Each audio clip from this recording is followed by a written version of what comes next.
Got an interesting one for you now. Denver now leads the nation in price reductions. According to Realtor.com, almost 1 in 3 homes on the market last month saw a price cut. Homes are also lingering longer, taking about 45 days to sell. 90s real estate expert Lane Lyon is back in our house this morning to talk about this.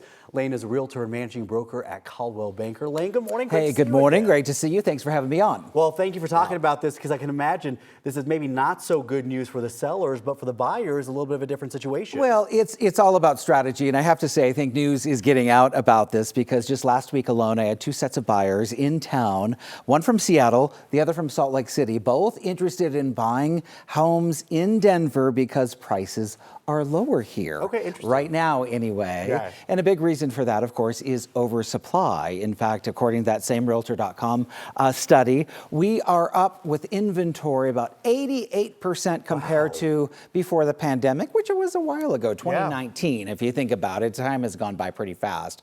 But that is considerable when you think about the number of homes on the market, and that is leading to homes sitting a little bit longer with that much inventory on the market. When you're on the market for 45 days, some sellers are having to lower the price to be attractive to buyers, and that is just leading to price reductions. About a third of the people that came on the market last month have had to lower their price. And Jordan, some of those have had multiple price drops. Just for context, what's typically the time frame of how long a house sits on the market? Well, it really depends on how you start off the process, you know, and I think a lot of times we are in a situation when you bring your realtor in to talk about where we start. I'm a big fan of not testing the market and say, let's just price a little higher and then lower if we need to. We really need to start off on the right foot in this market, because if we don't, we're going to be on longer. Yeah, exactly. All right, so Denver tops the list. What other cities also made that list? Well, we're not alone. In fact, some of our neighbors are feeling it too. In fact, I've got a graphic here that shows you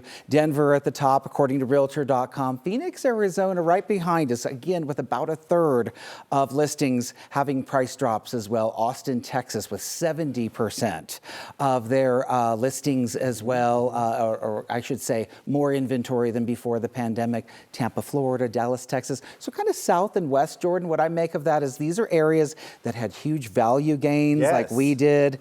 And so we've got a little bit of affordability issues. Now with interest rates a little bit higher, some of these places are like, okay, these are great places to live, and it's just expensive to buy homes. Right, exactly. So now the pendulum's kind of swinging a little bit the opposite direction there. Okay, so you say that buyers are really educating sellers right now as well. What do you mean when you say that? Well, you know, sellers haven't been used to being in this situation where they have to compete for buyers. Usually buyers are competing for homes, if you think about it.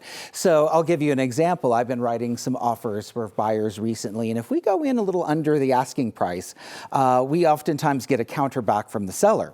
And I've had a couple of situations where the buyers are like, okay, never mind, we'll go find another house.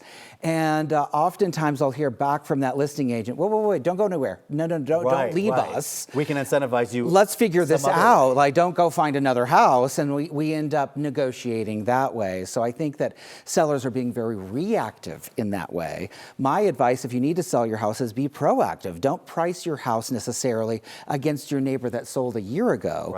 Be looking at that neighbor that had that $15,000 price drop last week and set your price according to that. We're not going to be in this phase forever. We know that interest rates, when they start to come down, we're going to see those prices come back up. And I will say, Jordan, there are some sellers that are not lowering their prices to fire sale prices. They are just stopping. They're saying no, or bringing their houses off the market altogether. Okay, super interesting. Real fast, because I always like to ask you this. What is your biggest piece of advice for sellers and buyers right now? Well, I think it's look for those opportunities. If you have to sell, make sure you're doing it correctly. Get the right advice and do it right from the beginning. As I mentioned, if you're buyers, this is the time to get into the market. Don't wait, because you might be kicking yourself in 6 months. Say, remember when Lane Jordan said it was so great to buy?